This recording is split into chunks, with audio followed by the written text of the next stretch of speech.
Hola, buenas tardes a todas y a todos. Primero pediros disculpas por el retraso. La verdad es que llevamos aquí, bueno, un poco calentando motores quienes estamos en las conversaciones hace pues, 3/4 de hora, una cosa así, y bueno, problemas de tecnología no nos han dejado entrar antes. Esta tarde nos encontramos aquí para continuar con un ciclo que se inició, si no me falla la memoria, hará como 2 o 3 años, sobre que llamaron en ese momento quienes lo diseñaron, conversaciones feministas compartidas. Y bueno, nuestra intención es continuar con ese ciclo, un ciclo en el que, bueno, es heterogéneo y se ponen sobre la mesa cuestiones que nos parecen relevantes y que queremos compartir con, bueno, con la comunidad universitaria y no universitaria también. Entonces, esta tarde, con un poquito de retraso, vamos a empezar lo que serían las primeras conversaciones feministas compartidas. Iba a decir post-pandemia, eso es una falacia, pandemia, ¿vale? Que es como estamos. No es el mejor momento ni las mejores circunstancias para hacerlo. Entonces, bueno, primero agradecer a todas las personas que estáis viéndonos por la paciencia y por, bueno, seguir conectadas a las pantallas a pesar de que es prácticamente casi lo único que podemos hacer. Y, bueno, es doblemente loable. Y luego también a las personas que nos acompañan esta tarde. Esta tarde, como habéis visto en la publicidad, vamos a presentar, bueno, a debatir, a reflexionar sobre el último libro que ha escrito Miguel Lorente Acosta, que se llama Autopsia al machismo, y para ello estamos Margarita Sánchez Romero, que es vicerrectora de Responsabilidad Social y de Igualdad de la Universidad de Granada, compañera del Instituto de Estudios de las Mujeres y del Género, y yo, que soy Ana Alcázar Campos, que también pertenezco al instituto y soy profesora de la universidad, y bueno, voy a llevar un poquito la coordinación del acto. La idea, lo que en un primer momento pensamos, era tener un conversatorio para que no fuese, bueno, fuese algo más dialogado entre nosotras, obviamente en torno a una temática, y también vamos a, Victoria Robles, que es la directora del instituto, va a estar coordinando un poco el chat para facilitar la participación. Intentaremos no alargarnos mucho y sobre todo intentar, bueno, reflexionar sobre la materia que hoy nos ocupa, que tiene como dos patas, la autopsia y el machismo, ¿no? Las dos cosas. Y bueno, si os parece, en primer lugar le voy a dar la palabra a Miguel para que, bueno, nos cuente un poco estas cosas de la promoción, quienes sois escritores famosos, sabéis lo que hay que hacer en promoción. Entonces, bueno, ¿por qué tenemos que comprar el libro? Y sobre todo, porque tenemos que pensar sobre lo que el libro nos plantea. Y luego intervendremos Marga Sánchez Romero y yo, y a continuación pues retomaremos también el chat. O sea que cuando quieras, Miguel, cuéntanos lo que tú crees que nos tienes que contar sobre el libro. Muy bien, muchísimas gracias, Ana, por tus palabras, y muchísimas gracias también al Instituto por facilitar esta conversación, que me hace muy feliz compartirla con Ana y con Marga, con quien además tengo la suerte de trabajar en el vicerrectorado de la Unidad de Igualdad, y siempre es una alegría y un estímulo, bueno, su actitud, su personalidad y sus ideas y aportaciones que siempre nos enriquecen. Hacerlo, como decía, en el contexto de estos conversatorios feministas, pues para mí es un honor, y por eso quiero agradecer al Instituto, pero personalmente a su directora Victoria Robles, la oportunidad y la llamada que me hizo para poder hablar. Y también quiero agradecerle a Fran, que está ahí con las cuestiones técnicas para resolver todos los problemas que se producen.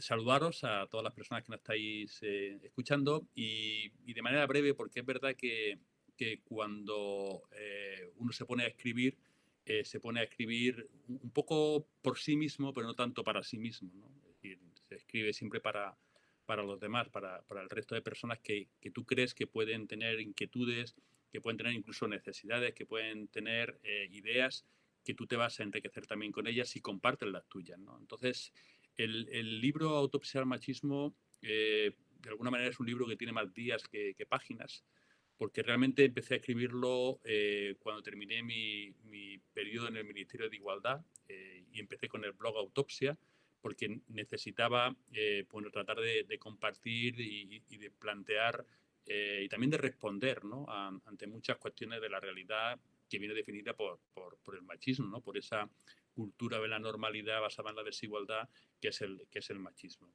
Y en ese sentido, el blog empezó con una, digamos, perspectiva amplia de abordar muchas cuestiones, no solo las cuestiones más directas que afectan a la desigualdad, a la igualdad o a la violencia de género, pero al final la propia dinámica social, la propia realidad fue centrándose en cuestiones muy vinculadas a este tipo de situaciones que el día a día nos va presentando casi siempre por desgracia, ¿no? Pocas veces podemos hablar en positivo de estos temas, aunque hay muchas cuestiones que también se están produciendo y que están generando un nuevo escenario que tenemos que seguir construyendo y levantándolo, pero también cuestionando todo lo que dificulta esa situación. Por lo tanto, el libro en sí surge como una respuesta, ¿no?, a todo lo que va pasando. Y llegó un momento, el tiempo te lo dice, ¿no?, donde tú ves que tienen muchas cosas escritas, pero que están muy dispersas, muy desordenadas, muy fragmentadas, incluso en algunas cuestiones que están relacionadas, ¿no? Y me surgió la inquietud de ordenarlo, ¿no? Entonces el libro surge de la necesidad de ordenar lo que estaba incluido, lo que está, de hecho, incluido en el blog Autopsia, pero también juntar algunos de los escritos de los artículos que habían quedado dispersos en distintos medios de comunicación. Y por eso el objetivo principal era tratar de ordenar para facilitar esas referencias que nos permitan avanzar en el conocimiento de esa realidad con todas las circunstancias que en este momento actual se están produciendo. Básicamente, un incremento de la violencia de género. Hemos visto ahora la macroencuesta que nos arroja la terrible cifra de que más de la mitad de las mujeres, el 57,3% en concreto, han sufrido en algún momento de su vida algún tipo de violencia machista. Además, a nivel mundial, los femicidios han aumentado, según el último informe de Naciones Unidas sobre el femicidio, han aumentado un 14,3%. Es decir, tenemos más femicidios ahora que hace unos años, 2013, que fue el anterior informe global sobre homicidios de Naciones Unidas. Además, tenemos un machismo exhibicionista puesto en boga por Donald Trump, pero que se ha sido rápidamente asumido no solo por representantes de la política a todos los niveles, lo vemos también en nuestra política, sino por un sector de la sociedad, unos hombres que entienden que se ven reforzadas sus posiciones no solo por la defensa de los planteamientos machistas, sino por el ataque a las posiciones que trabajan por la igualdad, a las mujeres, al feminismo, a cualquier persona que de alguna manera esté cuestionando su modelo tradicional. Y luego el posmachismo, ¿no?, que es esa parte invisible del machismo, ¿no?, esa parte, digamos, más subliminal, que de alguna manera está reorganizando todos la duda, la crítica, la generación de confusión para, de alguna manera, intentar que la realidad siga bajo los mismos criterios, ¿no?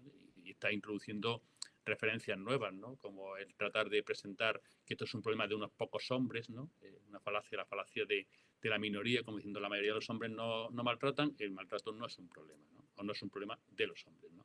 Está cambiando el argumento de por ejemplo, en los mitos tradicionales como el alcohol, las drogas, el trastorno mental, y ahora habla de maldad, la maldad de algunos hombres, ¿no?, para que no se pueda demostrar por un test, por un estudio, por un análisis, ¿no? Y todo eso al final está jugando para que se planteen desde posiciones institucionales, incluso en nuestra comunidad en Andalucía, hemos sufrido un cambio de lo que era el teléfono para llamar respecto a situaciones de violencia de género, ahora se llama de violencia intrafamiliar. Y ya hemos roto con esa referencia simbólica, con esa necesidad de confianza, de saber a dónde estás llamando. Pues no, todo eso se está perdiendo por decisiones políticas ahora, después de tantos años de trabajo por la igualdad, después de tantas normativas, de tanta implicación política, ¿no? Entonces, creo que el libro quería recoger un poco esa necesidad de desenmascarar al machismo, ¿no? Porque el machismo, en el fondo, es un poco lo contrario a lo que pasa, por ejemplo, en la película El hombre invisible, ¿no?, que para que el hombre invisible lo pudiéramos ver se rodeaba de vendas, se ponía unas gafas de sol oscura y se ponía un sombrero, ¿no? Entonces se podía ver, ¿no? El machismo hace lo contrario, se rodea de vestimentas aparentemente de normalidad para ocultarse debajo de ellas, ¿no? Entonces el libro Autopsia al machismo lo que pretende es diseccionar todas esas capas que el machismo se pone, con las que se reviste, para llegar al núcleo, a la esencia, a esa construcción patriarcal que está en el núcleo de su organización cultural y desde la cual pues se establece una relación de poder respecto a toda la sociedad y las personas que consideran diferentes e inferiores, y se otorga privilegios bajo el argumento de que su condición son o tiene los elementos que permite desarrollar, digamos, o disfrutar de esos privilegios, ¿no? Entonces, básicamente es un libro reactivo a los acontecimientos para desenmascarar y contrarrestar los argumentos que, bien de una manera más directa, en forma de ese machismo exhibicionista, de una manera más elaborada a través del postmachismo, pues están utilizando y que vemos que están impactando y teniendo su eco en las redes sociales para generar esa confusión que es la que necesita el machismo para seguir igual, ¿no? Entonces, esa es un poco la idea básica del libro, y el nombre autopsia no solo se hace con él, no quiero hacer solo referencia a lo que es la disección en sí, sino a la necesidad de mirar por uno mismo, por una misma, ¿no? En el sentido de que al final esto no te lo pueden contar, tienes que verlo porque es la manera de interiorizarlo para poder hacerlo y aplicarlo en el día a día, ¿no? Esa necesidad de transformarnos personalmente para luego ser capaces de ayudar a la transformación social. Muchas gracias, Miguel. Yo la verdad es que hay muchas de las cosas que iba ahí como pensando, ¿no? Como de muchas. El libro está lleno de metáforas, ¿no? Y de reflexiones que de alguna manera son como pequeños flashes, ¿no? A mí creo que eso es un valor intrínseco, bueno, en el libro y en lo que tú sueles escribir. Es decir, estás como muy tú, ¿no? Es como muy tú el libro, ¿no? Yo creo que en el fondo todo lo que escribimos nos acaba reflejando. A veces nos gusta más eso, a veces nos gusta menos, ¿no? Entonces, muchas de las cuestiones que planteas, ¿no? Desde el título hasta la estructura, por ejemplo, en distintas cavidades, ¿no? Y bueno, como esa va jugando con esa idea, y me parece que es muy, muy sugerente, ¿no? Cómo podemos ir pensando desde cómo convertir lo normal a normal, ¿no? Yo vengo por formación del ámbito de la antropología, del trabajo social, pero también de la antropología. Entonces, en la antropología social utilizamos una expresión que es lo que se llama el proceso de extrañamiento, que en el fondo sería un poco lo que tú nos estás planteando. Es decir, el proceso de extrañamiento lo hacemos cuando nos preguntamos por qué pasan cosas que supuestamente son cotidianas. Cuando la cultura nos va socializando en el proceso de socialización, vamos normalizando, ¿no? Y la idea que nos planteas es desnormalizar lo que supuestamente es normal. Entonces, me parece que ese es uno de los grandes retos, ¿no? de cómo nos enfrentamos o cómo intentamos cambiar esta sociedad, ¿no? Yo creo que esa sería como una de las pistas que yo identifico en relación con el libro. Y luego otra cuestión que a mí me ha llamado también mucho la atención y me parece también relevante es la referencia que haces a lo estructural. Porque a mí, yo no sé si os pasa a vosotros, una de las cosas que me viene rondando últimamente también es que, de alguna manera, nos quedamos como en hechos aislados, que son los que presentan, y además son los que presentan, por ejemplo, los medios de comunicación. Y no hacemos suficiente, o no se hace suficientemente referencia a lo que sería la estructura, ¿no? Es decir, a cómo la estructura soporta y reproduce. Y ahí también estaría, y sí te quería preguntar sobre eso, Miguel, y luego ya hablas tú, Marga, te doy paso, ¿vale? Que no es que me haya colado. sobre, bueno, cuáles deberían o hacia dónde deberían de tender también las intervenciones que venimos haciendo. Es decir, cómo podemos incidir en la estructura que soporta la violencia. Yo sé que no hay recetas, pero sí, y además planteas muchas de estas cosas, las planteas en el libro, pero sí creo que puede ser interesante, bueno, compartir también qué estrategias o qué elementos deberíamos de tener en cuenta, porque si no nos quedamos en hechos puntuales que hacen hombres puntuales, que es un poco lo que a mí hay uno de los artículos, hay mucho, es verdad que me gusta mucho que el libro tiene más días que páginas, es verdad. Uno de los que hace referencias es el tema del monstruo. A mí me parece también muy, o sea, como traer la idea del monstruo para no abordar precisamente lo estructural, lo que tiene de estructural estas conductas, ¿no? Sino que son personas concretas a las que les pasan determinadas cosas. Entonces yo creo que ahí nos olvidamos de la estructura. Entonces no sé si, bueno, pues si quieres comentarnos algo un poco por ahí, ¿no? Por esa línea, ¿no?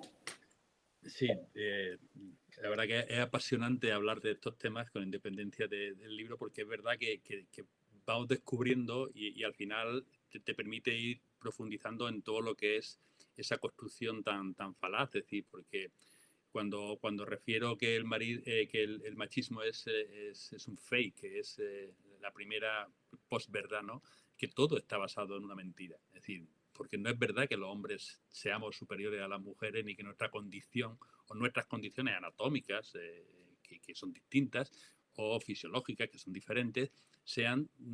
Hacemos una historia androcéntrica que no solo es que está mal hecha, ¿eh?, porque se haya dejado a la mitad de la población, sino que encima contribuye con esas historias, con esos relatos en los que solamente se ven a los hombres, contribuimos a seguir manteniendo esa posición secundaria de las mujeres en el ámbito de las sociedades, en el ámbito estructural de las sociedades, con su sabiduría, con su aportación económica, con su aportación intelectual, en todos los ámbitos de la vida, ¿no? Y es cultura porque ha logrado, como decíais, que lo anormal sea normal. Ha calado de tal manera, desde hace 2000 años, de la sociedad patriarcal, ha calado de tal manera que hay cosas que ni nos planteamos que no sean como son. Y a mí me pasa en muchas ocasiones cuando analizo los discursos históricos sobre la prehistoria, por ejemplo, que una simple mirada desde otra perspectiva te está deconstruyendo esa idea. O sea, que es que no hace falta hacer como un ejercicio científico muy elaborado para desmontar esas teorías. El problema es que rascando un poquito, simplemente con hacer otra pregunta, con mirar de otra manera, ya te está deconstruyendo esos discursos, ¿no? Y eso es muy difícil de ver. Eso es la autopsia que llamaba Miguel, ¿no? Esa idea de cómo debemos transformarnos y cómo debemos mirar las cosas de otra manera, pero que nos tenemos que convencer cada una y cada uno en ese sentido, ¿no? Así que yo simplemente voy a mencionar 3 cuestiones, Miguel, para que las hablemos, ¿no? Sobre precisamente esa idea de la cultura, ¿no? La construcción cultural de la masculinidad a lo largo de la historia, pero porque también en historia hemos decidido que los protagonistas sean determinados tipos de hombres, con unas características muy determinadas, y nos hemos dejado a otros hombres en otros lugares, ¿no? Y que contribuye constantemente a reforzar la idea del machismo con esa masculinidad. Ese MOOC que tenemos en la unidad de igualdad que dirige Miguel, precisamente, y a pesar de que hubiera podido haber alguna duda, lo hemos llamado masculinidad y violencia, porque entendemos que en esa construcción de la masculinidad perversa, pero que se ha mantenido a lo largo de la historia, es la que provoca precisamente esas actitudes violentas, ¿no? Y por eso hemos insistido en llamarlo así. Todo aquello que tiene que ver con la tan traída y llevada ideología de género, ¿no? Como que nosotras infectamos desde el feminismo, infectamos cualquier cosa con nuestra ideología, ¿no? Yo voy a dar ahora una conferencia el jueves en México, en México virtualmente, desgraciadamente, pero voy a darla en México y hablo de arqueología de género y alguien ya estaba diciendo, ya vienen las feministas a contagiar con la ideología la ciencia, ¿no? Y eso es una cuestión común, ¿no? Que nosotras lo que hacemos es contagiar, porque la norma está bien, ya está bien, la verdad la contamos en el manual del libro de tal, pero lo que venimos nosotras a hacer es a pervertir la ciencia, ¿no? A pervertir la historia. ¿A qué, no? Y eso pues tiene que ver con esa construcción cultural de lo que es la normalidad, y, por supuesto, esa reinvención constante del machismo y del patriarcado a lo largo de la historia constantemente, para eliminar a las mujeres del centro político, social, económico, de manera que cada vez que hay algún avance siempre hay una reinvención precisamente basada en lo cultural para acabar con esas ideas, ¿no? Esa era la reflexión que yo quería hacer en un principio, ¿no? Sobre cómo precisamente ese machismo es cultura, está lleno de significado detrás. No sé qué te parece, Miguel.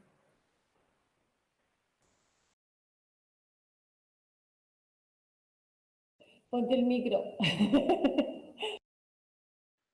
Sí. No, decía que me parecen muy afortunadas tus palabras, me han encantado porque has hecho una escultura del machismo a través de esa reflexión de la cultura como construcción que va más allá de la conducta. Yo creo que es una de las claves, ¿no? Entender o romper con esa falacia, otra más, del machismo que ha entendido. Es decir, el machismo no niega la realidad, lo que hace es utilizarla para, de alguna manera, perpetuar su modelo. Entonces, nunca ha negado que las mujeres son asesinadas o maltratadas, lo que pasa es que las ha puesto en determinadas circunstancias cuando la cantidad de violencia ha sido tan grande que no ha podido retenerla dentro del ámbito de lo privado, ¿no? Pero siempre ha existido la violencia y siempre la ha reconocido como esa excepcionalidad que supera el umbral que en cada momento y época sitúa en un nivel determinado. Vamos bajando el umbral, pero siempre hay umbral. Todavía no hemos quitado el umbral, ¿no? Entonces, el machismo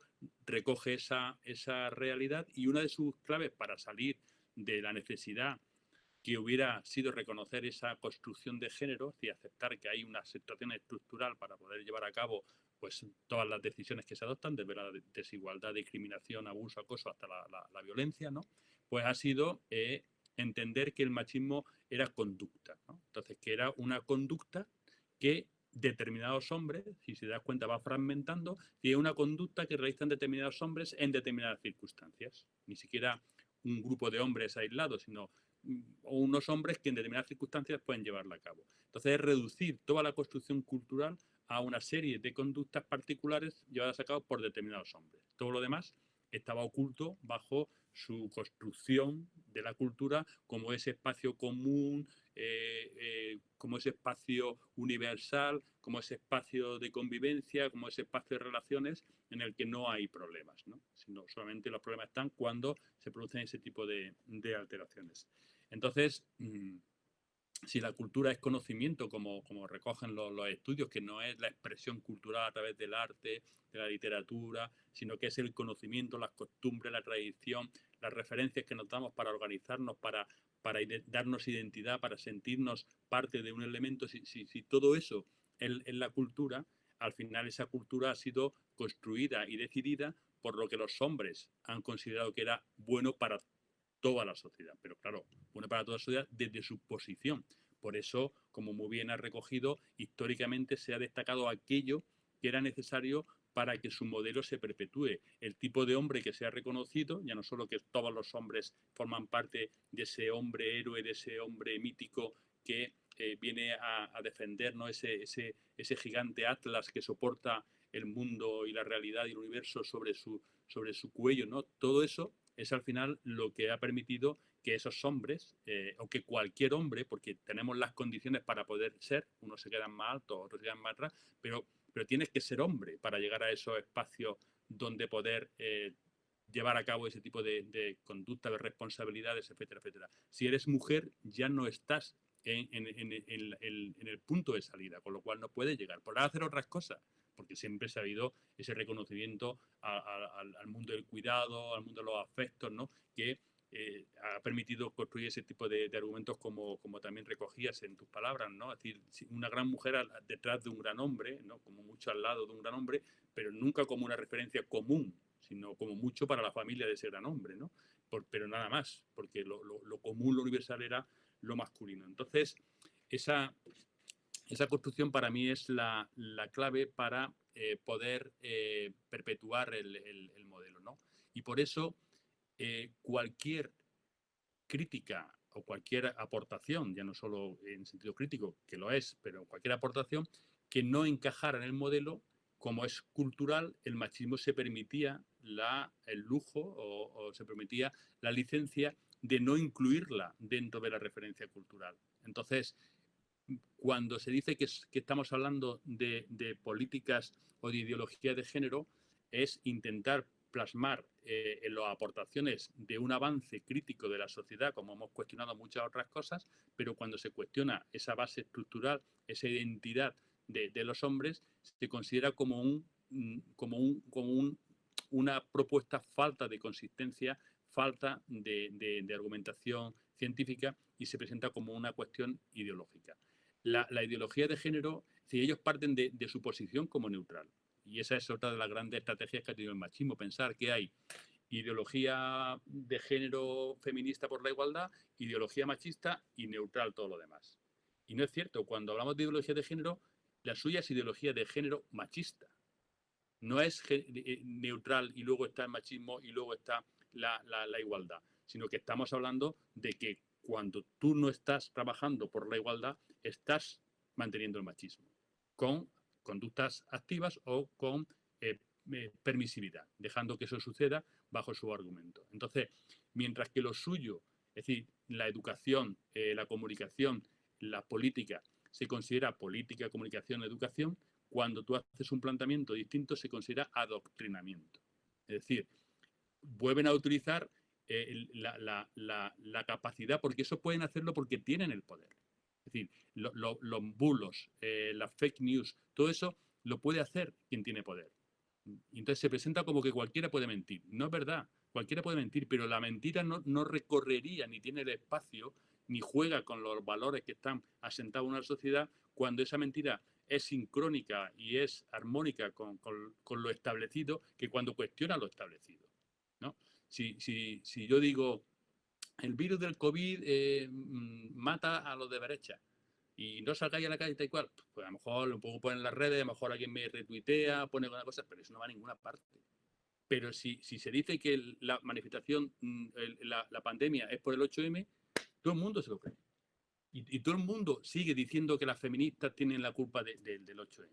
¿Por qué? Porque juegan con la perversidad, juegan con el gobierno que la permitió, juegan con todo lo que ellos necesitan y que necesita ser creído para sentarse en su tranquilidad e incluso para restarle responsabilidad a las decisiones políticas que se han tomado en ese lugar concreto como fue la Comunidad de Madrid. Entonces, vemos como una mentira tiene un espacio, un recorrido totalmente distinto según sea, digamos, armónica con la construcción cultural machista o sea crítica con la construcción cultural machista. Entonces, esa es la esencia de esa construcción cultural que refería y que yo creo que es la clave, ¿no? Porque cada vez que cuestionamos esa construcción, el machismo reacciona por dos motivos fundamentales, ¿no? La primera, porque estás limitando o estás criticando o cuestionando algo que para él forma parte de su normalidad. Pero eso es lo de menos. Eso es lo de menos. Fíjate que criticándolo es lo de menos. Lo que el machismo no soporta y no quiere que de ninguna manera se aborde es que se descubra su mentira. Porque cuando las mujeres llegan a posiciones de responsabilidad, cuando las mujeres estáis en la universidad, cuando las mujeres empezaron a estudiar a principios del siglo XX, donde no podían ir a la escuela siquiera, ¿no? Es decir, es que no podían. Cuando todo lo que el machismo ha dicho que no era necesario porque no hacía falta, porque eran incapaces, porque era negativo, porque era estaba contraindicado incluso para las propias mujeres, cuando todo eso sucede y sucede sin que pase nada y demostrando que además es mejor para la sociedad, pues demuestra no solo que el espacio que le has quitado de poder o de influencia, sino que demuestra que era mentira lo que estaban diciendo. Y cuando las mujeres no podían votar porque estaban totalmente incapacitadas por su debilidad psicológica y tal y cual, cuando votan y la sociedad se enriquece con ese voto, con esa aportación, con esa participación, lo que están demostrando es que era mentira todo lo que están diciendo. No solo lo que se consigue, sino la mentira que sustenta su construcción. Entonces, el machismo es tan reacio a toda esta transformación y evolución porque estamos demostrando con la igualdad, con el feminismo, que toda su construcción es falaz. Y por lo tanto, cuando las mujeres no podían trabajar, no podían conducir un camión, no podían conducir un coche, no podían... Todo eso era mentira. No solo es que estaba limitado y que sí pueden, sino que además el argumento por el cual decían que no podían era mentira, ¿no? Entonces, eso es, digamos, lo que el machismo intenta evitar y por eso no quiere que se hable de violencia de género. Porque cuando tú hablas de violencia de género, estás hablando de esa construcción cultural. No le importa que las mujeres asesinadas sean consideradas víctimas de la violencia intrafamiliar, que tengan todas las ayudas del mundo, que reciban incluso más ayuda, pero como violencia intrafamiliar. Porque si hablamos de violencia de género, estamos desmontando la mentira que sustenta esa violencia contra las mujeres como parte de la normalidad, de la justificación o de los monstruos que de vez en cuando se escapan de su jaula, ¿no? Entonces, todo eso es lo que no le interesa al machismo y es lo que precisamente tenemos que modificar. Y lo estamos consiguiendo. Hay una transformación social, es verdad que, como siempre insisto, liderada y protagonizada por las mujeres, pero fíjate que una mujer muy lista del PP, como es Cayetana Álvarez de Toledo, cuando la retiraron de su cargo de portavoz en el grupo parlamentario, dijo, cuidado que estáis, no sabéis lo que estáis haciendo, que estamos perdiendo la batalla por la cultura. Es decir, ella sabe que lo que está en juego en estos momentos no es que si hay una incorporación más de las mujeres, que si cuotas, que tal, que eso es verdad que está ahí y está sucediendo, pero eso es, digamos, la consecuencia de lo que estábamos apuntando en el principio, la necesidad de la transformación cultural. Y ella lo sabe. Y gente como ella, y lo sabe Trump, que está hablando la necesidad de defender el alma de América. Está intentando jugar con esas emociones, pero sobre cuestiones que trascienden lo inmediato, que trascienden lo material, porque están defendiendo su posición ideológica a través de su identificación con la cultura común y universal. Entonces, la derecha está reaccionando y el conservadurismo y el machismo están reaccionando para mantener su espacio y su estatus de poder. Por eso tenemos que ser también muy estrategas para poder avanzar en toda esta serie de obstáculos que se están produciendo y que se van a seguir produciendo en estos próximos años. Muchas gracias. Si os parece, para ir haciéndolo esto un poco más dinámico, no sé cómo vamos con el tema del chat, de las preguntas. Y bueno, habíamos pensado por un poco como partir un poco las intervenciones y bueno, quizá aquí conectar con algunas preguntas que han llegado o reflexiones que hayan llegado a través del chat. Victoria. Gracias, Ana. Bueno, pues esto se está grabando y quienes iniciaron la visualización de este chat, bueno, en primer lugar pediros disculpas porque se ha cortado, YouTube está colapsado, de manera que lo que estamos haciendo es grabar la intervención que luego se podrá colgar en el canal y la podrán ver.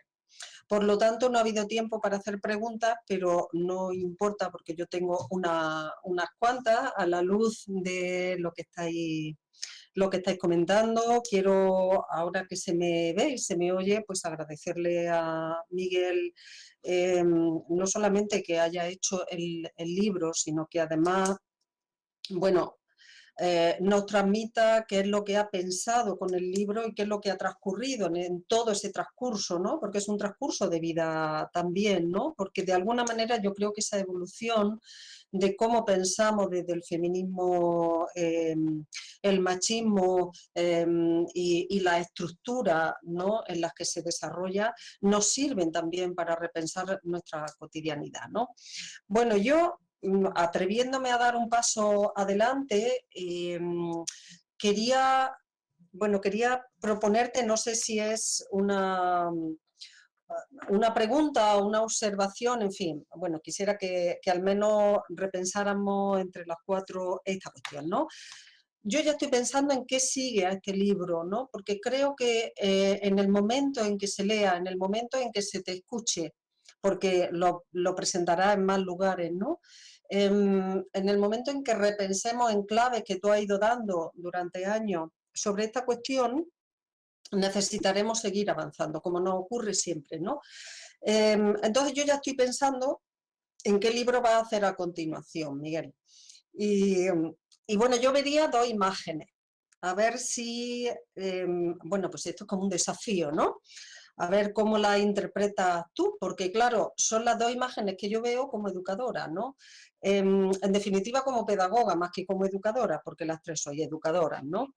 La primera imagen sería precisamente esta, cómo educar, cómo hacemos para generar conciencia en colectivo, en común y también específicamente a los hombres. Esto es algo que estáis ahora trabajando en los espacios de hombres por la igualdad, pero yo creo que se necesita avanzar del machismo hacia el no machismo, del machismo hacia espacios de transición que realmente rebajen el nivel. No creo que esto sea una transformación rotunda y abrupta. En esa idea, por supuesto, de que otro mundo es posible y de que la haremos posible las personas que estemos dispuestas a transformarlo, ¿no? Y luego yo vería otra imagen para ese próximo libro o libros tuyos, ¿no? Y esta tiene mucho más que ver con cómo, a ver, con cómo, claro, con cómo pertenecemos a espacios colectivos dentro de las instituciones y dentro de las militancias donde todo esto está en el día a día, ¿no? No está tanto en la institución o en la política, pero que sí que está en el día a día y en cómo vamos construyendo nuestras propias narraciones sobre lo que nos está pasando. Entonces, en este sentido, yo diría, ¿cómo introducir un análisis o cómo introduciría un análisis si está dispuesto a ello? Si no lo hacemos el resto, en algún momento habrá que hacerlo. Un análisis sobre la base de la violencia, pero sobre esa otra estructura o sistemas opresivos que afectan en el tipo de violencia, en colectivos específicos, incluso de mujeres, pero no solamente, ¿no? Colectivos diversos, ¿no? O corporalidades diversas, ¿no? Y que de alguna manera también influyen en la forma de la normalización de la violencia. Estoy hablando, por ejemplo, del capitalismo, o sea, es un tema grueso, del colonialismo también, ¿no? Porque esto, bueno, sin ser una analista, lo hemos vivido algunas de las personas, ¿no? En otros contextos, y del sistema, por ejemplo, racista, ¿no? Es decir, se podría pensar en alguno de estos volúmenes y ya termino con una segunda. Esta es la primera, ¿vale? Ahora me voy a la segunda. Bueno, es más un deseo, claro, de cómo seguir avanzando y dado que te tenemos aquí, pues ¿cómo lo pensarías tú, no? Bueno, hay algo que desde, digamos, ciertas formas de militancia que hemos tenido algunas compañeras, nos hemos ido dando cuenta, y es que no siempre las voces directas de las supervivientes de violencia, de las mujeres que han estado situadas en lugares de violencias diversas, no siempre esas voces coinciden con las decisiones que se toman, ni siquiera en las políticas más progresistas, porque en las otras políticas ya sabemos que no se toman grandes decisiones para transformar la realidad, pero esto es algo que a mí me acompaña desde hace mucho tiempo. Quien vive una violencia tiene una visión, no una, son muchas, pero pueden tener visiones muy distintas de aquellas que luego se plasman en pactos de Estado o en normativas específicas que tienen unos valores humanos, pero que distan a lo mejor de lo que ellas están demandando. Y a mí me interesaría que hiciera una reflexión al respecto, porque esto es algo sobre lo que, bueno, que ha generado, ¿no? Discusiones, sobre todo en los movimientos civiles, ¿no? Los movimientos sociales y feministas, ¿no? Pues, por ejemplo, el punitivismo, ¿no? Eso es algo característico. Las leyes, las buenas leyes de violencia tienden a no ser tan punitivistas, por lo menos en el momento actual. O deberían, ¿no? Porque creo que esa es una línea. Aquí acabo de dar una opinión, ¿de acuerdo? Y a lo mejor es el punitivismo la respuesta que buscan muchas mujeres. Quería, bueno, pues eso, alguna reflexión en este sentido. Gracias, Miguel, en cualquier caso. Muchas gracias a ti. Marga, esta pregunta va para ti porque me está liberando directamente de la unidad, porque voy a necesitar como mucho más tiempo, ¿no? No, la verdad que es apasionante, lo que decíamos al principio, el ver cómo, al igual que cada palabra te lleva a una frase y cada frase te lleva a un párrafo y un párrafo te lleva a otra página y la página a un libro, el libro te lleva a otro libro. Es verdad que no hay un discurso final, que un libro no es una carta, sino que es un espacio que vas abriendo.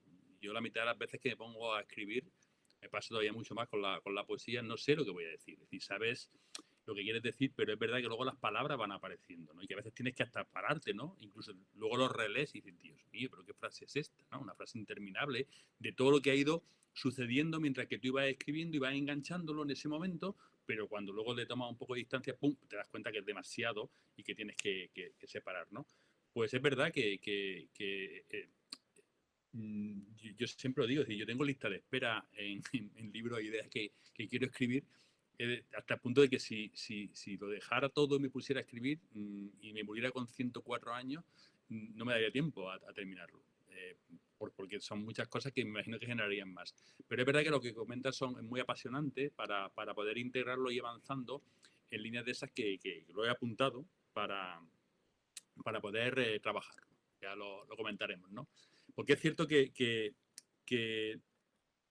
el problema, es decir, si el machismo es cultura, y la cultura es esa colectividad, ese espacio común, esos elementos que compartimos, no luego los elementos particulares, individuales, circunstanciales, contextuales que están, pero como formando parte de toda esa construcción cultural, pues al final tenemos que trabajar esa colectividad desde otra perspectiva y a través de otras referencias, ¿no?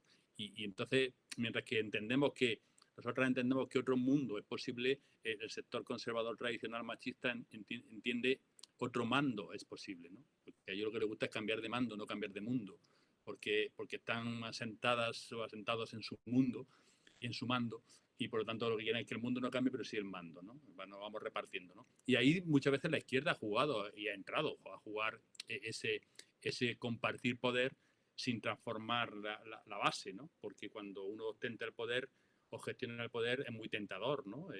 Y es muy atractivo, ¿no? Y sobre todo desde una visión muy masculina donde te sientes más, ¿no? Porque el problema es cuando interpretas el poder como desde una perspectiva particular para favorecer a lo tuyo, que es muy coherente, muy adecuado, muy conveniente. Es decir, yo desde el poder defiendo mis políticas, pero si las políticas no son colectivas, no son para que como sociedad ganemos, al final estamos dividiendo. Y parte de lo que estamos viendo ahora es una sociedad muy polarizada, dividida también por la propia política polarizada y dividida. No como algo al margen ni coincidente, sino como consecuente, ¿no? Entonces, es verdad que tenemos que trabajar eso y para hacerlo pasa por cuestionar el modelo sobre el que se toman las decisiones, sobre el que se adoptan las referencias, ¿no? Y precisamente, salvando distancias, pero creo que tiene sentido, en el MOOC de masculinidad y violencia, lo que se propone y se trabaja y se demuestra es precisamente que la violencia llevada a cabo por unos cuantos hombres en proporción a todos los hombres es una violencia que nace del propio modelo, del propio sistema, de lo colectivo, que luego es plasmada por unos cuantos, pero la violencia que plasman unos cuantos lo que hace es reforzar el modelo. Lo refuerza en cuanto a la violencia estructural machista, que lo que hace es defender los valores, las ideas, la posición de los hombres y por lo tanto que todos los hombres, aunque haya muchos que no maltraten, se beneficien de esa construcción de poder, de autoridad, de referencia, de que la última palabra la tengo yo, ¿no? Entonces, esos hombres que matan, esos hombres que maltratan, están defendiendo las mismas referencias que me hacen a mí tener privilegios, aunque yo no lo reivindique a través de la violencia, pero sí el modelo se está manteniendo. Y al mismo tiempo, eso sería la parte más estructural, la violencia criminal al final entra al sistema. Es decir, la razón fundamental por la que existe la violencia criminal es por el beneficio económico y de poder que se traduce en ganancias económicas que entran dentro del sistema. Es decir, no existe unas finanzas paralelas, no existe una economía criminal, no existe unos bancos solo para delincuentes. No, todo entra en el sistema. Con los vías que ellos establecen, con todas las estrategias que tienen, pero el sistema se nutre de los beneficios criminales. Verdad que los combates de cual, pero no lo suficiente. Estamos como con la violencia de género, se manifiestan ciertas cosas, pero hay toda una estructura corrupta criminal, que lo vemos también en la política, que retroalimenta al sistema. Y por lo tanto, cuando se decidió incluir en el PIB los beneficios de la prostitución, de la delincuencia, es que hasta el propio sistema valora el PIB a través de lo que son las aportaciones criminales. Pues más claro el agua. Entonces, vemos cómo, en el sentido que tú decías, y lo planteamos en el MOOC, cómo el sistema genera las identidades que dan lugar al uso de la violencia, y ese uso de la violencia refuerza el sistema bien en sus elementos estructurales, como es todo lo referente a violencia de género, o en sus elementos económicos, relacionales, sociales, a través de la integración de los beneficios criminales en lo que serían los circuitos establecidos, ¿no? Entonces, eso es fundamental. Y claro, capitalismo, colonialismo, racismo, es que es la esencia, es decir, es que efectivamente es el modelo económico en el que se integra ese beneficio, de igual el colonialismo con todas las derivadas que supone en cuanto a explotación laboral, con toda la deslocalización de empresas, explotación de niños, niñas y todo lo que conlleva, pues fundamental, ¿no? Y el racismo en esa misma línea para luego tener, digamos, esas desigualdades intrínsecas dentro de cualquier espacio donde se mantengan esas referencias androcéntricas. Entonces, es un factor esencial, ¿no? Y la otra idea de tomar la referencia de las mujeres supervivientes en el tema de violencia de género, pues también es esencial, porque si no, no dejamos de hacer un análisis teórico sobre lo que consideramos que es y que debería ser. Y en ese análisis siempre hay un sesgo que se traduce en injusticia. En injusticia por no corregir los elementos que no percibimos ni hemos vivido, pero también en injusticia sobrevenida, ¿no? Por no dar respuesta a quien tiene soluciones, ¿no? Que es la experiencia de la violencia y lo que ellas ven que puede ser más eficaz, ¿no? Entonces yo creo que en ese sentido creo que nos hace falta también un poco de humildad, un poco de no ir tan aceleradas en general, ¿no? Yo creo que este tipo de políticas requieren soluciones, pero al mismo tiempo requieren acercarse a la realidad. No podemos tomar decisiones sobre esquemas. Tenemos que el cuadro de la realidad para tomar una decisión siempre tiene que ser hiperrealista o como mínimo realista. No basta el impresionista, que a mí me encanta la pintura impresionista, pero me puede encantar para estimularme no sé, a leer, a trabajar, a investigar, pero a la hora de legislar, a la hora de reorganizar, no puede ser sobre la impresión, tiene que ser sobre la realidad, ¿no? Entonces, yo creo que esa vía es muy importante. Y es verdad que a pesar de la participación, de que cada vez hay más participación, están más integradas las asociaciones de mujeres supervivientes, por ejemplo, en violencia de género, nos hace falta un plus que ahora mismo no te sabría decir en cuál ni en qué sentido, pero sí que hace falta, ¿no? Para poder ser eficaces en lo que es la realidad de esa situación, no lo que pensamos desde fuera que puede ser.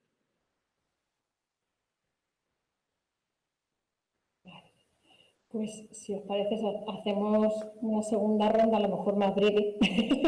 y bueno, luego retomamos otra vez contigo, Victoria, a ver si se ha solucionado. Yo, como no sé muy bien de cosas técnicas, no sé exactamente qué ha pasado. Parece ser que no se puede utilizar el chat. No sé si es definitivo o luego podremos recuperar algunas intervenciones. De todas maneras, bueno, la verdad es que hay un montón de reflexiones, ¿no? De cuestiones que van saliendo en relación al libro, ¿no? Que es un poco lo que yo creo que tiene que ver con cómo el libro está escrito también, ¿no? Y bueno, y obviamente con la persona que lo ha escrito, ¿no? Yo coincido con la valoración que hacía Marga, ¿no? En relación a que son, bueno, como son pequeñas cápsulas que concentran mucho y que además sirven mucho para reflexionar. Yo creo que una de las grandes habilidades es traer cuestiones más cotidianas, desde lo cotidiano, pues recuperando lo que decía Marga, ¿no? De determinados sucesos, ¿no? O hechos concretos, y a partir de ahí propiciar una reflexión que vaya más allá. A mí, claro, cada quien leemos, ¿no? Y miramos desde los lugares desde los que partimos, ¿no? Entonces yo, muchas de las cosas que Miguel planteaba en relación con violencia de género, pues claro, tenía como mucha resonancia con un trabajo que yo hice durante 15 años en atención a mujeres víctimas de violencia de género y también un poco, bueno, participando en esa consolidación de una manera muy pequeña, pero sí acompañando y viviendo cómo se fue transformando lo que en un primer momento que eran asociaciones de mujeres de manera desorganizada, prestando atención de cualquier forma. Yo en ese momento no estaba, eso me lo contaron después, cuando yo me incorporo, sí hay como un intento de darle cierta estructura y lo conecto con la referencia que hacía Victoria al final. Yo no sé si a ti te pasa, Miguel, cuando hablas sobre violencia de género, cuando, bueno, pues charlas, una conferencia, lo que sea, y a mí hay dos cosas que me preocupan, como quizá cierta no es tanto desapego, sino como separación de esta realidad, ¿no? Como no saber muy bien a veces cómo transmitir realmente lo que pasa y como que hay como una cierta saturación sobre el tema en algunas audiencias, como parece como hay una cierta superación o ya estáis otra vez con lo mismo, Claro, a mí eso, por ejemplo, me preocupa mucho. Me preocupa mucho cómo podemos transmitir el mensaje, un mensaje que llegue desde lo emocional también y que de alguna manera no digamos lo que estamos diciendo siempre, ¿no? Como no caer en esa redundancia del mensaje. No para que des una solución, es como para reflexionar colectivamente sobre eso. Y eso me conecta también con algo a lo que tú te referías, que estábamos hablando antes, fuera de micro, que es, bueno, pues cómo estas enseñanzas, o estas, y también hacía referencia a Marga, su experiencia como docente en las clases, ¿no? Cómo llevamos a cabo todas estas reflexiones en la docencia, ¿no? Porque yo, por ejemplo, pues yo me acuerdo, bueno, cuando empiezas a trabajar das lo que te dicen que tienes que dar. Quiero decir, esto de la especialización es un sueño, que si puedes lo haces para la investigación, pero para la docencia, en fin. Entonces, claro, yo llevaba ya 6 años en la universidad, creo, y de repente se pone en marcha una optativa que es perspectiva de género aplicada al trabajo social, y dije, perfecto, esta va a ser mi asignatura. Si yo voy a disfrutar en algún sitio, va a ser en esta. Por fin voy a unir la parte investigadora y activista con la parte docente. Bueno, pues yo pensaba que esa asignatura iba a ser para disfrutar. Pues no, la asignatura ha sido para sufrir. La sigo dando, estoy muy contenta y está funcionando bien, pero para sufrir. ¿Qué quiero decir? Quiero decir que ahí, yo no sé si os ha pasado, pero yo, por ejemplo, en otras muchas cosas que he dado, no me he encontrado con este nivel de resistencia o estos cuestionamientos a veces como tan fuertes. Entonces, creo que eso nos dice mucho.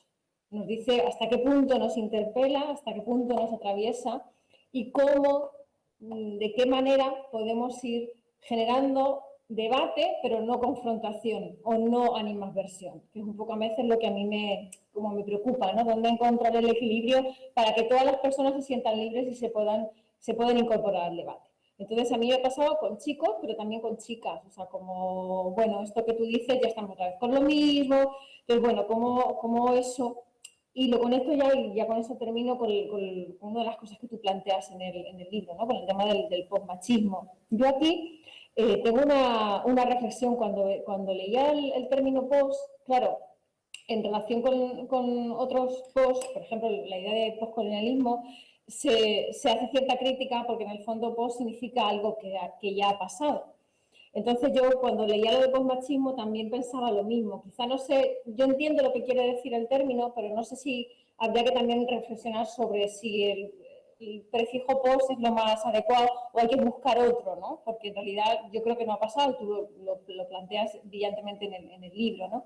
Entonces, claro, ese rearme, esas estrategias, estas otras formas de confrontar, yo creo que es necesario que vayamos reflexionando sobre eso para ver cómo nos vamos dotando de estrategias o de herramientas para poder ir, no me gusta el lenguaje médico, no es tanto enfrentarnos, sino como gestionándolas en las clases, ¿no? Para que se conviertan en espacios seguros desde los que poder hablar. Que esas experiencias, por ejemplo, yo también las he tenido, es decir, para que no sea solo de sufrir la asignatura, ¿no? Es decir, incluso me acuerdo perfectamente un alumno así como muy, desde la candidez decía, yo, lo que tú dices me resuena, y lo que me dices, porque estaba hablando de otro profesor, y lo que dice Menganito a mí me genera incomodidad, pero no sé por qué. Y yo quiero que tú me digas por qué me pasa eso. Quiero saber y tener los argumentos para poder construir yo mi propio pensamiento, porque yo sé que hay algo con lo que yo no estoy cómodo. Entonces me pareció muy interesante, me pareció muy valiente que se atreviera a decirlo así, y para mí fue una lección, ¿no? De decir, bueno, pues si conseguimos generar esos espacios donde la incomodidad se puede manifestar, podemos intentar construir de forma colaborativa, de forma conjunta. Y la verdad es que, bueno, no sé, son como pequeños retos o flashes que creo que nos pueden ir ayudando a pensar en cómo construir colaborativamente, conjuntamente, un conocimiento, una conciencia que de alguna manera nos saque del lugar en el que estamos, ¿no? O por lo menos, bueno, sí, lo que decía Victoria también, no tanto una gran transformación, sino algo que nos vaya llevando por el camino para ir cambiando, ¿no? Bueno, ya está, si no me enrollo. No, es muy interesante lo que comentas, porque refleja muy bien la situación y la realidad en el momento actual. Yo creo que esas resistencias son ahora mayores que hace unos años, es decir, y eso es lo que sorprende, es decir, después de un periodo de conocimiento sobre violencia de género, de un seguimiento estadístico, cosa que no existía hasta hace escasamente unos años, ¿no? Desde 2013 tenemos estadísticas fiables en violencia de género en la relación de pareja, ¿no? Cuando tenemos ahora estudios como la Malconcuesta que nos hablan de toda la dimensión, no solo la violencia en la pareja, sino la violencia sexual, con esas dimensiones tan terribles, ¿no? Con esas, digamos, limitaciones en las reacciones, que no se denuncia, que no se comenta, que no se acude a ningún servicio, ¿no? Y cuando vemos que todo eso forma parte de lo que es el día a día, pues que precisamente en estas circunstancias se sea mucho más resistente, se reaccione de una manera más distante a todo esto y se haga incluso en un espacio de académico, como es un aula, que no es una conferencia divulgativa, sino que estamos hablando de una formación profesional en el sentido más etimológico de la palabra, pues sorprende, ¿no? Y tú fíjate que todo eso es consecuencia de esa reacción progresiva que ha ido desarrollando el machismo y que en un momento determinado jugó a la confusión, ¿no? Entonces, el término postmachismo, que genera confusión aparente, ¿no? Pues precisamente lo utilicé para llamar la atención, primero porque parece que el machismo ya se ha superado, y es justo lo contrario, es que juega con una aparente superación del machismo. Entonces, el postmachismo es la aparente superación del machismo respecto al machismo tradicional o al neomachismo, ¿no? Las formas nuevas de expresarse de una manera muy explícita pero muy vinculada a lo tradicional, como una cuestión de graduación, adaptación, mientras que el postmachismo sale con el argumento de no, yo quiero la igualdad, pero la igualdad para hombres y para mujeres, no solo para las mujeres, porque los hombres somos víctimas, porque los hombres tenemos problemas. Entonces, el postmachismo quiere recoger esa aparente superación y esa identificación con la igualdad real, ¿no? Nosotros queremos la igualdad real, no la igualdad del feminismo, de la feminazi y tal cual, ¿no? Entonces, era un poco llamar la atención en ese sentido de jugar con la superación del machismo, de reivindicar la igualdad, de reivindicar ayudas para las mujeres, pero también para los hombres, etcétera, etcétera. Entonces, en esa confusión es donde yo creo que han germinado todas estas posiciones que se reflejan en el aula, pero se reflejan muy bien en la sociedad. Y cuando el barómetro del CIS recoge que solo para un 1,3% de la población la violencia de género, con 60 homicidios de media cada año y 600.000 mujeres maltratadas, es un problema grave, pues entonces, ¿en qué sociedad vivimos? ¿O dónde está la sociedad que no ve gravedad en el hecho de que asesinen a 60 mujeres cada año y sí ve gravedad, por ejemplo, en una violencia como era la de la banda terrorista, desaparecida ya, pero que todavía se utiliza como argumento en nuestro Parlamento para criticar a quienes se supone que están pactando con lo que llaman herederos de la banda terrorista ETA, una banda que en 40 años ha asesinado a 870 personas aproximadamente, mientras que la violencia de género ha asesinado en 13 años a 1.070 mujeres. Solo contando a las mujeres en la relación de pareja, sin contar niños y niñas, etcétera, etcétera. Entonces, ¿cómo puede estar una sociedad tan ajena a una realidad tan cercana? Pues porque hay la confusión que genera el machismo, los argumentos que contextualizan esta violencia, pues un loco, un chalao, un monstruo, ¿no? Lo estamos viendo, ¿no? ¿Sí? Entonces, todo eso es lo que permite que taekwondo. Entonces, ¿eso a qué da lugar? Pues da lugar a que primero haya una coraza, ¿no? Haya una especie de impermeable, ¿no? Entonces tú lanzas eso y la gente, pues mucha gente dice, esta aquí la feminista, esta la feminazi, a ver lo que me cuenta, ya está, toma apunte y tal y cual. Y luego está la gente que primero lo integra perfectamente y luego está la otra gente que tiene los elementos de la impermeabilidad, pero que porque no llevaban abrochado del todo el impermeable o porque está roto o por cualquier descuido, ¡pum!, entra algo y se siente mal. Ostras, tengo frío, ¿no? Tengo frío. Pero no sé muy bien por qué, porque yo tengo el impermeable puesto, pero yo tengo frío. Y eso es precisamente lo que no quiere el machismo. Es decir, el machismo lo que no quiere es que tú tengas que cuestionar algo, porque si cuestionas algo, tiras para abajo todo. A mí me pasó, es decir, yo era un médico forense, bueno, estudiando, familia, nunca me habían hablado de feminismo, nunca me habían hablado de igualdad directamente. Luego hay muchas cosas que otro día hablaremos, ¿no? Pero es verdad que yo ni la había estudiado en medicina, ni nada por el estilo. Me preparo una oposición de 300 y pico temas, ni un solo tema ha hablado de violencia de género, pero me encuentro, cuando empiezo a trabajar de forense, con mujeres que en el año 88, con violencia bastante grave, porque no denunciaban hasta que no era muy grave, ¿no? Pues te dicen lo de mi marido me pega normal, y hoy se ha pasado. Entonces, esa crítica a la violencia por su cantidad, digo, ¿cómo? Claro, cuando yo empiezo a estudiar para saber qué había detrás de eso, porque me generó ese impacto y esa inquietud, pues empiezo a ver cosas, empiezo a leer feminismo, empiezo a ver cosas que me explicaban esa situación. Y la primera reacción, cuando empiezas a leer, es una tontería, esto que va a tener que ver esto con lo otro, ¿no? Entonces, claro, y yo decía, no, sigue. Y entonces tienes que generarte me genera confusión, me hace sentir mal, pero tal, porque cuando tú vas avanzando y te dices, ostras, tienes que replantearte muchas cosas. Entonces, y eso es lo que la gente no quiere. Por eso, no sé, es como si estás en clase de nutrición o en medicina explicando, y te oye que no se puede comer grasas, que no se puede comer tal, que no sé cuál, y la gente tomando nota. Pero si hay una persona que tiene su dieta basada en la grasa, pues a esa persona la estás fastidiando. Y se va a sentir mal. Es decir, hostia, este tío es un imbécil, ¿cómo no se puede comer grasa? Si en mi familia no hacen más que comer grasa toda mi vida, mi abuela, mi abuelo, mi tal, ¿no? Entonces, todo eso te genera el problema de que si tú aceptas lo que te están diciendo, tienes que dejar de comer grasa. Tienes que cambiar. Porque puedes negarte, es decir, no, es una tontería. Y entonces, ¿qué es lo que hace mucha gente? Es decir, esto es una tontería y no tengo que cuestionarme nada. Pero como diga, ostras, la grasa, mira que son ácidos grasos saturados, insaturados, el colesterol, el bueno, el malo, todas estas cosas, ¿no? Al final ves que tiene relación y dices, ¿qué chila más? Que voy a tener que dejar de comer grasa. Entonces, ese es el problema. Entonces, el machismo lo que no quiere es que te plantees eso. Entonces, la forma es tratar de superar esas primeras resistencias con argumentos, con datos. Yo creo que al final el dato funciona muy bien porque no deja de ser una pequeña biopsia de la realidad y al final tiene que integrarse de alguna manera, ¿no? Y a partir de ahí, pues poder, dialogar, conversar sobre esa referencia. Pero la resistencia es de fuera, es decir, no surge ante ese conocimiento. Por eso la gente no se resiste cuando le está explicando otra temática, ¿no?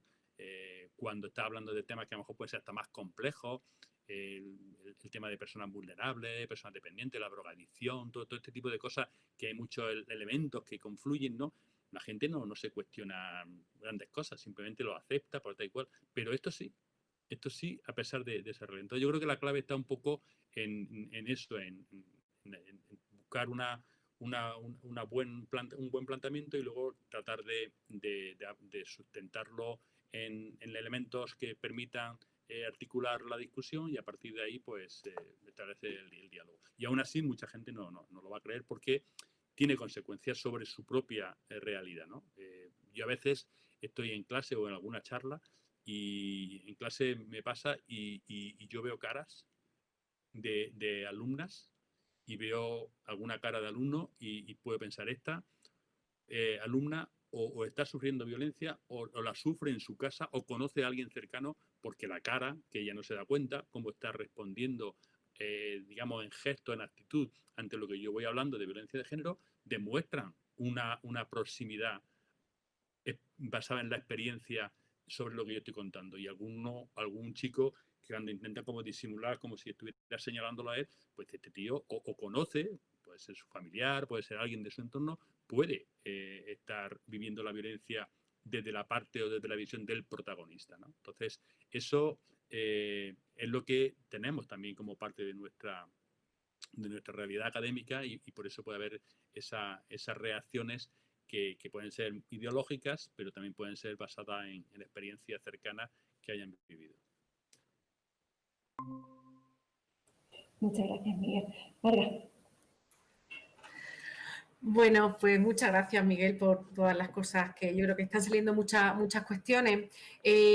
Yo para esta segunda parte iba más recogiendo ideas que me iban surgiendo a lo largo de la charla y que habéis mencionado, ¿no? Y iba también a hablar un poco, bueno, antes de nada, Miguel, tú puedes seguir escribiendo todos los libros que quieras, pero no te vamos a dejar fácilmente escapar de la unidad. O sea que bien, sí, pero no. Tú escribe lo que quieras, pero de la unidad no te vas. Así que, bueno, fuera de broma, yo quería comentar un poco hablabais de coraza y hablabais de todo ese proceso de relativización de la violencia, ¿no? Incluso no solo ya de que, no solo de relativizar la propia violencia, de que no parezcan suficientes 60 muertes en un año, sino de que siempre buscamos alguna excusa a la hora, ¿no? Y eso lo mencionas varias veces a lo largo del libro, ¿no? Es que no había denuncias previas, ¿no? Y por tanto, pues algo habrá, o es que ha tenido mala suerte porque se ha encontrado con. No, eso como que a mí no me va a pasar o a mi entorno. Esa idea que está construida también con miedo, con inseguridades, ¿no? Con muchas cuestiones ¿no? que también tiene que ver con la capacidad de defensa humana, ¿no? De decir, no, es que, claro, lo que le pasó fue que pasó por esa calle. No, lo que le pasó es que estaba ahí esperándola o no esperándola, pero no fue la casualidad, no fue, o eso, ¿no? O no había denuncias previas. ¿Y qué tiene que ver que hubiera denuncia o no previa? Es que no tiene nada que ver, ya no tiene la culpa por haber denunciado o no haber denunciado previamente. Cualquiera de las dos cosas la culpabiliza, porque ha denunciado o porque no ha denunciado, ¿no? Cualquier de las dos cosas la pone en una. Entonces, como que tendemos a relativizar, a no tener ninguna empatía. No funcionamos. Yo creo que la empatía, que yo creo que es una característica que si los seres humanos la practicáramos con más frecuencia, ese de ponerte en el lugar de la otra persona, pero no con carácter de paternalista, sino de intentar entender la posición de. Creo que si la practicáramos más, seríamos una sociedad mucho más completa, ¿no? Porque esa capacidad empática no funciona, y no funciona con un hecho tan evidente como la violencia de género. Y no siempre funciona. Funciona con otras violencias y no funciona con la violencia de género, ¿no? Y también tiene que ver mucho comentabas lo del Producto Interior Bruto, que se habían incluido determinadas actividades en el Producto Interior Bruto, pero hay sociólogas como María Ángeles Durán que llevan pidiendo años que el trabajo doméstico no remunerado, es decir, el que hacen amas y en ocasiones amos de casa cotidianamente, no forma parte del Producto Interior Bruto. Y en esa mercantilización y en esa sociedad absolutamente capitalista en la que vivimos, si no valora, si no pone de manifiesto el valor de las cosas, pues evidentemente esas personas, que en su mayor parte hacen esas actividades, las está situando en una posición de desigualdad inmediata, con lo cual contribuye a esa idea de que yo hago lo importante y tú no, porque yo estoy aquí y tú no estás representada. Eso pasa en el ámbito del Producto Interior Bruto, pero pasa también en el ámbito de los museos, ¿eh? ¿Quién está representado y quién hace la historia y quién no está representado y no participa en esa historia? Por tanto, no tienes tanto derecho a estar presente en la toma de decisiones, no tienes tanto derecho a creerte que tienes la misma capacidad que yo, no tienes. Entonces, claro, toda esa idea que construyen hombres y mujeres, evidentemente, como todo, pues la ponemos al servicio de esa relativización de la violencia de género, ¿no? Que creo que es un factor fundamental, un factor importante a la hora de seguir manteniendo las estructuras machistas. De eso vive el machismo, ¿no? De seguir manteniendo de que las relaciones de género, que son relaciones de poder, sigan estando completamente lastradas por esas cuestiones, ¿no? Y por tanto, una de sus consecuencias, que es la violencia machista, pues es imposible de solucionar si no va a lo que hablábamos al principio, a la estructura, ¿no?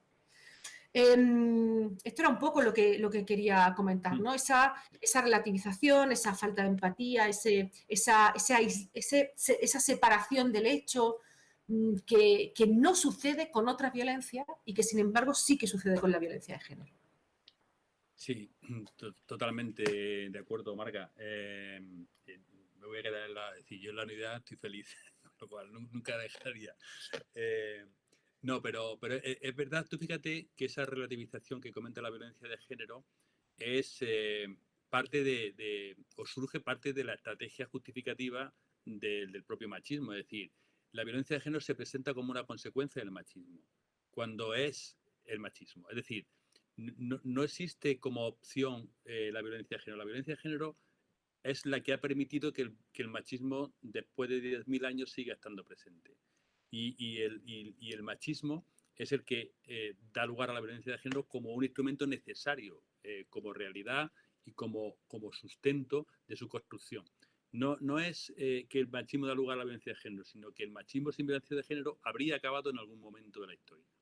No sé si hace 100, 250, pero no habría tenido los elementos coactivos que ha perpetuado desde yo hago lo que mi marido me dice para que no me pegue, ¿no? Hasta el pegarle, corregirle, el matar y la amenaza de que eso ocurra. Entonces, sin una violencia como parte intrínseca de una construcción injusta de poder, la sociedad habría reaccionado como ha reaccionado frente a las tiranías más violentas y más restrictivas de derechos. Antes o después se revela frente a esa realidad. Como la violencia de género forma parte de la normalidad, no se identifica como algo extraño a lo que hay que revelarse, sino como parte de las circunstancias que pueden presentarse o no en un momento determinado. Por lo tanto, la violencia se considera como algo derivado del machismo cuando es la esencia del machismo porque es el sustento necesario para que se perpetúe y luego además se fragmenta en distintos contextos, en distintas circunstancias, en distintos agresores para minimizarla aún más. ¿Qué es lo que ocurre? Que entonces explicamos la violencia de género o reaccionamos, ya no explicarla, sino reaccionamos como sociedad ante la violencia de género desde esa idea que el machismo nos ha hecho creer. Por lo tanto, lo consideramos como un tema privado. ¿Por qué no hay empatía? Porque lo primero que pensamos es que algo habrá hecho, ¿no? La idea de que para que el marido haya tenido que pegar, algo habrá hecho ella, porque los maridos no pegan. Cuando le pegan es porque ha pasado algo para que le tenga que pegar, ¿no? Eso yo me lo he encontrado en la práctica con bastante frecuencia, ¿no? Entonces, si además de que la primera reacción es que algo ha pasado, también es que pues, él puede estar bebido o cualquier cosa, no solo echando la culpa a ella, ¿no? Pero algo ha pasado para que eso haya ocurrido. Pero si yo además me meto, estoy metiéndome en un tema privado. Y si ella no lo denuncia o ella no lo deja o ella tal cual, ¿quién soy yo para entrometerme en una situación de pareja o en una familia? Por lo tanto, la empatía no se produce por ese doble obstáculo, ¿no? El obstáculo de que algo habrá pasado, con lo cual es propio de una circunstancia puntual, anecdótica, contextual, y si me empatizo, me estoy identificando con ella. Estoy reconociéndome como una persona que ha hecho algo mal para que le hayan tenido que pegar. Entonces, la empatía es como situarte, rebajarte, porque tú entiendes que hay algo de responsabilidad en la mujer que sufre la violencia. Porque te han hecho creer eso. Entonces, efectivamente, si fuéramos medianamente empáticas con las mujeres que sufren las consecuencias de la desigualdad, no, ya no solo la violencia, seríamos santas, porque tendríamos el don de la ubicuidad. Seríamos muchas personas al mismo tiempo, porque estaríamos donde está cada una de esas mujeres que necesitan nuestra empatía para poder, compartir desde la experiencia hasta los sentimientos que derivan de esa situación, no del hecho en sí del golpe, sino las circunstancias vitales en las que se produce ese golpe y la amenaza, ¿no? Porque el golpe siempre deja una cicatriz emocional en forma de amenaza, de limitación, de culpa, de mil cosas, ¿no? Entonces, eso es lo terrible de toda esta situación, ¿no? Es decir, ver cómo está claramente definida con esa terrible dimensión que tiene en números, que no son números, que son vidas, que son personas, ¿no? Y no ser consciente de la gravedad que entraña todo eso. Ayer creo que publicaron una entrevista que me hicieron en Infolibre por el tema ese. Entonces, lo he dicho muchas veces, pero fue el titular de la entrevista. Para mí, y lo vuelvo a repetir ahora, el problema más serio que existe en una sociedad es la violencia de género. Si tú tener una construcción, una condición, unas circunstancias que permitan someter, dominar, maltratar, violar, mutilar a todo lo que está pasando a las mujeres desde la normalidad, ojo, desde esa estructuralidad, aunque luego se cuestione el resultado de vez en cuando, porque la mayoría ni se denuncia, es decir, que eso sea la base de nuestra convivencia, me parece que es lo más terrible, porque todo lo que se construye sobre esa base es totalmente débil, es artificial, es un elemento de confusión, de ocultamiento de esa realidad, ¿no? Entonces, que por supuesto el paro, por supuesto las enfermedades, por supuesto las crisis económicas, todo eso es muy importante. Pero si todo eso tenemos que abordarlo, resolverlo desde una estructura que oculta la violencia de género, que justifica la violencia de género, estamos construyendo una falacia. Y por lo tanto, si no construimos la igualdad, porque claro, no es solo decir, bueno, vamos a acabar con la violencia de género y seguimos con la discriminación, seguimos con la brecha salarial. No. Es que forma parte íntima del machismo, del patriarcado. No es una consecuencia, es el patriarcado. Porque sin ella no podría mantenerse. No habría esa capacidad de dominio, de control y de sometimiento. Entonces, la clave creo que está en esa identificación y en esa empatía, como puedes sentir empatía, y lo vemos todos los días con las víctimas del terrorismo, con las víctimas del narcotráfico, con las víctimas de los accidentes de tráfico. Nadie cuestiona ni se siente atacada porque estés hablando de las víctimas de los accidentes de tráfico, ¿no? Al contrario, todo el mundo entiende que poco se hace ante una realidad tan grave como esa, ¿no? Pero en cambio con violencia de género tú haces un minuto de silencio después de que asesinen a una mujer y te das cuenta de que en la plaza del pueblo donde has sido hay 15 personas y la mayoría mujeres.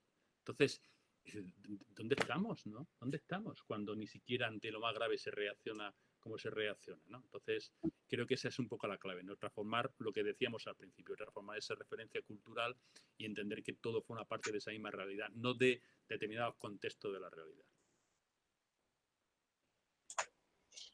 Ana. Eso. Muchas gracias, Miguel. Victoria, que como no me he enterado de lo tecnológico, entonces no sé si podían seguir participando o no, perdón.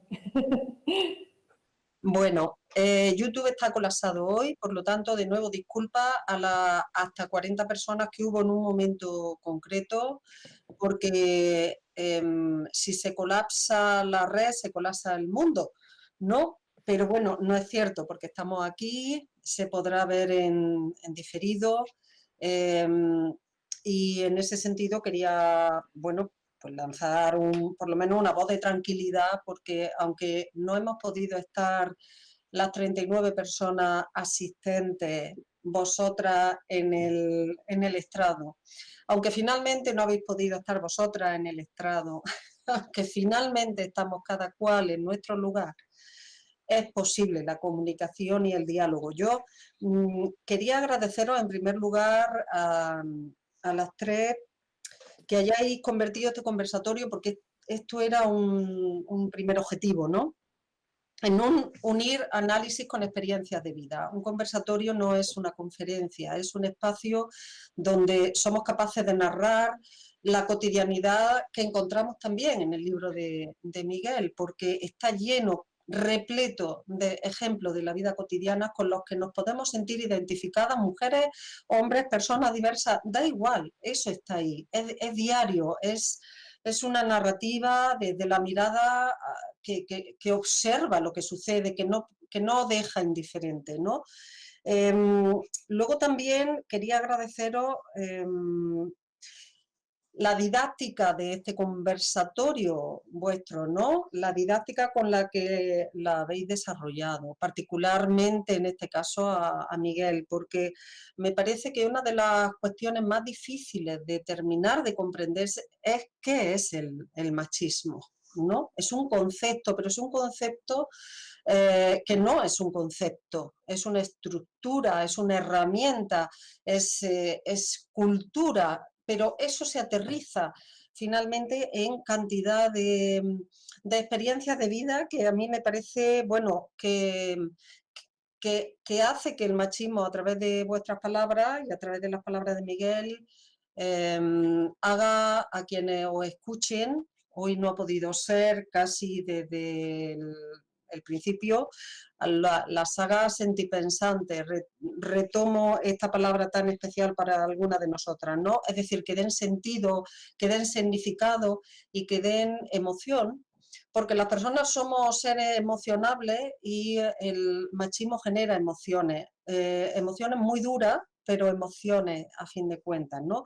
Y también forma de mirar el mundo y la posición que cada una ocupa en él, ¿no? Y en tercer lugar, quería también agradeceros el conversatorio desde el Instituto Universitario de Investigación de Estudio de la Mujer y de Género, porque no encontramos un título más largo para nuestro instituto.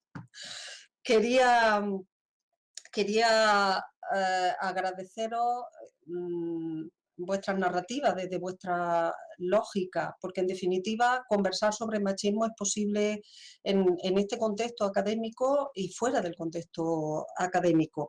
Yo quiero trasladar algo también del libro que quizá pues igual no se ha dicho, ¿no? He estado pendiente también de si se conectaba, porque me parecía importante que las personas que se acercaran a escucharos y a conocer el libro de Miguel, pues estuvieran bien atendidas, ¿no?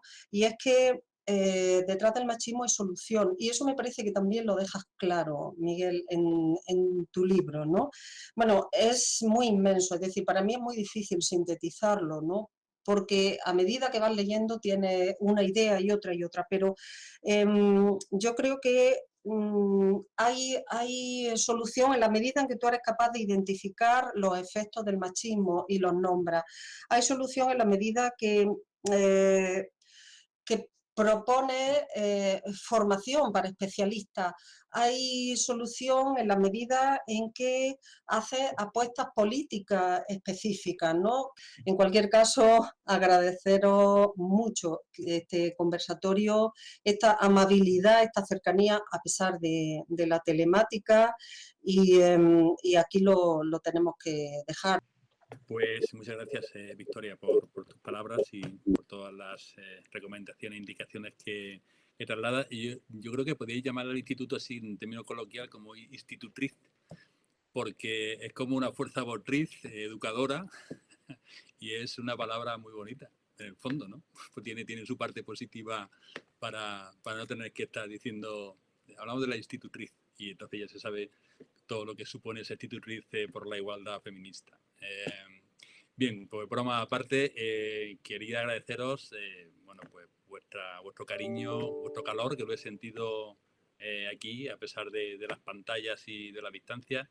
Muchísimas gracias, Ana, muchísimas gracias, Marga, Victoria, muchas gracias. También gracias al hombre invisible, a Frank, que está por ahí detrás de la tecnología, y al instituto, ¿no? Porque, bueno, conversar de verdad que es de las cosas más maravillosas que hay cuando se hace con personas como vosotras y con temas que nos unen en cualquier circunstancia, incluso con todas las limitaciones que supone tener un conversatorio de este modo. Pero yo me he sentido en la misma habitación, porque las paredes no son las que definen el espacio cuando el espacio está lleno de sentimientos comunes. Así que muchísimas gracias, un placer, feliz, y nada, que estamos en contacto para seguir dialogando, hablando y escribiendo libros como nos propone Victoria.